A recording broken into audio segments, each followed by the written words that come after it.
Hey guys, so we were just discussing the top 3 big trends that we see coming up in 2019 for marketing, and one of them is personalization. We want to personalize our marketing as much as possible. But in the healthcare space, what does that look like? Because we have concerns with HIPAA, protected health information. It's hard to personalize. It could be when you're talking about sharing names and things like that. So Casey, talk about some ways that healthcare providers can personalize their marketing efforts. Yeah, I don't think you have to get down to the specific person. I think what you can do is still personalize by talking about conditions. So it's what we call condition-specific marketing. And you could pick something that is in your specialty. Take, for example, knee pain.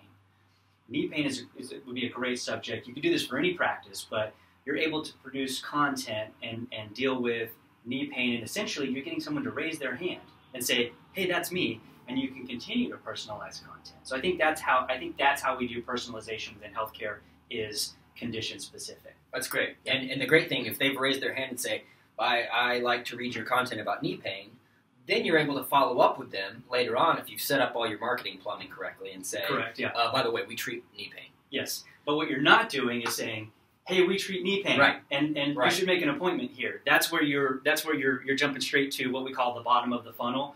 It's a big buy now button, and it just doesn't go over well, particularly in healthcare. But if you create content and provide value first, the cool thing about doing condition-specific marketing is you're entering the conversation that the prospective patient is already having in their own head. I know that my knee hurts. I'm kind of kicking the tires on what I should do here. Well, if you create content, let's take, for example, a video or a blog post. You could do either form, and you create great content about, here's some things that you could do at home if you're experiencing knee pain. You can provide some real practical things. You may already have documents laying around that you actually hand patients when they come into the office. You can take these things and repurpose them.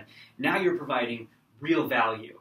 And then when they do find themselves, you know what, I do need to get some help with this, you're this credible source. They trust you because you were a great resource for them. And so that's where I think it's important. What the condition-specific marketing is not, it's not treatments, therapies, right. It's not your services. Right. It is, you want to enter the conversation. It's about them. It's all about them, and you enter that conversation. And what I like is that it's very specific. It's gonna be more effective for them. It's gonna be more valuable to them the more specific it is to their situation. 100%. Yeah. 100%. So it's not this isn't a one-time thing. Yeah. You're creating content for all kinds of conditions, all kinds of things. It's a great way to do that. One thing to be aware of, if you do it right, you really need to provide good value. Like, this needs to be content, and you've got to be prepared for the fact that this could give them the relief, that they get at home. If you're saying, I've got knee pain, well, rest, ice, compression, elevation, if you're giving them these kinds of tools, be prepared and maybe hopeful that it helps solve their problem. Yeah. That's a good thing. It's not a bad thing that they're not going to come into the practice necessarily. But when they do find themselves, if you're this trusted source, when they do find themselves in a need for that, we know where they're going. They're going to come see you. That's great. So guys, personalize your marketing. Personalization for 2019.